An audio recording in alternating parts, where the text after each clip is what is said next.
এখানে তো রানী বসে বসে তার বিছানায় আপন মনে বিড়বিড় করছে। চলো বন্ধুরা, রানী কি বিড়বিড় করছে শোনা যাক। দেখতে দেখতে গোলঠু লালঠুটাও বড় হয়ে গেল। কিছুদিন পরে গোলঠু আর লালঠুর বিয়ে দিয়ে দেবো। সংসারটা ভরে যাবে। মা, বাবা, তারপরে মা আর ওর বাবা, ওই বউ আনবে গোলঠু, শাশুড়ি মা, শ্বশুরমশাই, মা, তারপরে গোলঠু লালঠু, গোলঠুর বউ। ও কি সুন্দর লাগবে, অনেক বাড়িটা ভরে যাবে। আর কিছুদিন পরে আমি দিদাও হয়ে যাব। ইস, কি যে আনন্দ হচ্ছে ভেবে নিয়ে বোঝাতেও পারবো না কাউকে। মাঝে কেন যে চলে গেল তার বান্ধবীর বাড়ি ঘুরতে, না যেতেই তো পারতো। বসে বসে বোর হয়ে বাড়িতে। গোলঠু লালঠু নয় বাইরে পড়াশোনা করছে, দুজনের অবশ্য চাকরি হয়ে গেছে, তাও পড়তেছে। বলছে 1 বছর পরে আসবে। 1 বছর তো হয়ে গেছে। তো বাড়িতে মাও চলে গেছে, বাবা তো ঘুমোচ্ছে। ওর বাবা আবার বাইরে গেছে, এখনও কাজ থেকে ফিরেনি। মাও বাড়িতে গেছে বাবার যত্ন করতে। বাবা তো বলছে আসবে না এখানে, ওখানেই থাকবে। আর মায়েরও তো বয়স হয়েছে, আসা যাওয়া করতে পারে না, তাই এখানে কখনো থাকে, ওখানে কখনো থাকে। বাড়িতে একাই আছি। আরে রানী, ও রানী, আমি এলাম গো। আরে কি, অন্বিষা, আরে বসো বসো বাবা, বসো। কতদিন পর তোমার মুখটা দেখতে পাচ্ছি, শীঘ্রই বসো। কখন এলে বললেও না আসবি, তাহলে আমি কিছু জটও করে রাখতাম খাবার টাবার। ওর বাবাকে বলতাম বাড়ি থেকে খাবার আনতে। আরে না না, তুমি যে কী বলো, আমি তো এখানে আমার বান্ধবীর বাড়িতে গেছিলাম, তো ওদিক থেকে ভাবলাম এখানে ঢুকিয়েই যায়, অনেক দিন ধরে তো আসা হয় না, 1 বছরের মতো প্রায় হয়ে গেছে, তার জন্য চলে এলাম। আর কিছু টিছু লাগবে না, আমি এবার একটু পরে বেরোবো। ও, বান্ধবীর বাড়ি এসেছো, তাই ভাবি আমার বাড়িতে তো আসবা না। আমাদের বাড়িতে কোন দিকে আবার সূর্য এলো, আমাদের কল্পে বাড়ি কি তোমরা কি আর আসবা বলো? ইমা, চিচি, কি বলো তুমি? আরে রানীদি, আমি কিভাবে, তুমি এটা কি বলছো? ছি ছি ছি, আমি তো তোমাদের বাড়ি আসতে পারি না, কারণ আমাকে তো তুমি জানোই ছোটো মা কেমন, আসতে দেয় না, বলে নাকি বাড়ি থেকে বেরোবি, কোথায় যাবি না যাবি, কীভাবে না ভাববে কেউ। আর ছোটো মার সাথে গল্প করতে করতে একদম তো চিনোই ছোটো মাকে, একটু পুরানো যুগের মানুষ তো, আসতে দেয় না কোথাও।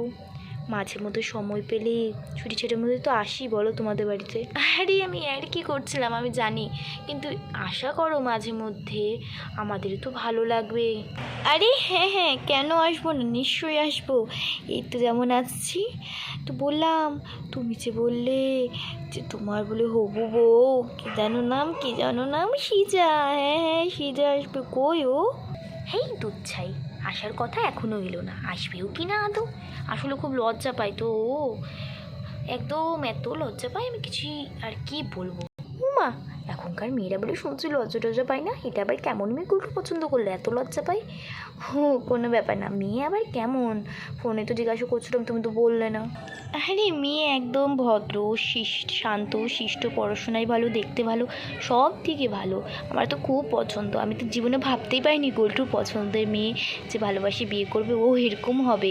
আমার তো খুব পছন্দ, এত শান্ত, গলার আওয়াজ এত মিষ্টি না, আমি কি বলবো। আজকে আসার আছে, ও আসবে দেখবে। ও বৌদি আসে, বৌদিটা আসতে যায় না, ভীষণ লজ্জা পায়। আর শুধু সিজা তো একা আসবে না, টানে টানে নিয়ে আসে। আমি তো বলে আমার ছেলে টেলে তো বাইরে থাকে, সিজাকে মাঝে মধ্যেই ডাকেনি। আজকে আসার আছে, কিছুক্ষণ পরেই আসবে, দেখবা বৌদিকে টানতে টানতে। একটু বসো, ওয়েট করো। ও এই ব্যাপার, আচ্ছা আচ্ছা, বুঝতে পারলাম। শাশুড়ি মা, আরে আরে সিজা, শীঘ্রই আসো, তোমারই কথা চলছিল। এখানে তো রানী যদুস্তি সিজা এবং তার বৌদিকে বসিয়ে দিল বিছানায়।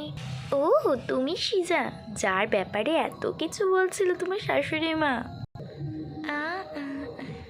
আহা কি সুন্দর গলার আওয়াজ, তুমি বলো। বাবা মনে হচ্ছে টিয়া পাখি, কোকিল পাখি, কি যত সব পাখি আছে সুন্দর সুন্দর গলার আওয়াজ, যাতে ওরা ডাকতেছে। আহা হা হা। বলেছিলাম না তোমায়, দেখো আমার বৌমার গলার আওয়াজ কত সুন্দর। সিজা, এটা হলো তোমার কে বলো তো? কি? তোমার এটা মাসি শাশুড়ি, বলতে গেলে নিজেরই। ও, তাহলে তো প্রণাম করা উচিত। থামো দেখি দেখি পাটা। আরে ভালো ভালো। আরে দাঁত করছো কি ভগবান, তুমি আমার একদম মেয়ের সমান। মেয়েকে তো গলা মিল করতে হয়। আসলে তোমার আমি অনেক দূর সম্পর্কে মাসি শাশুড়ি, বুঝলে? আর এখন থেকে প্রমাণ।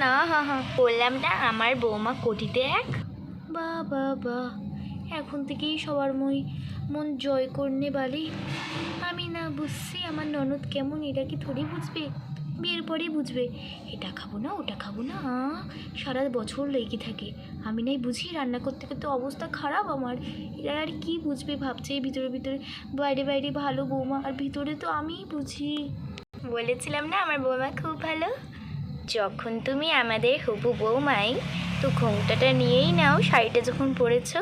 বাহ, কি শাশুড় শ্বশুর তো এত ভালো, তার দিদা শাশুড়ি দাদু শাশুড়িও ভালো, আরও হবু দূর সম্পর্কে মাসি শাশুড়ি ওটাও ভালো। আমার কপালে এইসব জুটে নেই, খালি খ্যাটখ্যাট করা। ওর মা জুটছে আর বাবা জুটছে। এই তো বলে ঘন্টা পরিয়ে দিল অন্নিশা হবু বৌমাকে, অর্থাৎ সিজাকে। বাহ, কি সুন্দর লাগছে। আহা, এবার মনে হচ্ছে আমাদের বাড়ি বউ। মা, আপনাকেও প্রণাম করিনি, দেখি। আরে বাবা থাক হয়েছে বাবা গো বাবা হয়েছে। কিন্তু তুমি তো বললে না শাড়ি কেন পরেছো? আসলে না আমাদের বিয়ে বাড়ি ছিল, বুঝলে দিদি। বিয়ে বাড়িতে গেছিলাম আমরা, তাই শাড়ি পরে আছি। না হলে তো শাড়ি পরে কখনো আসি না, চুড়িদারই পরি সোয়েটারের সাথে। ও হ্যাঁ, আচ্ছা। সিজাকে তো বড্ড সুন্দর লাগছে শাড়ি পরে। তুমি সিজা এরপর থেকে শাড়ি পরেই আসবে। আচ্ছা।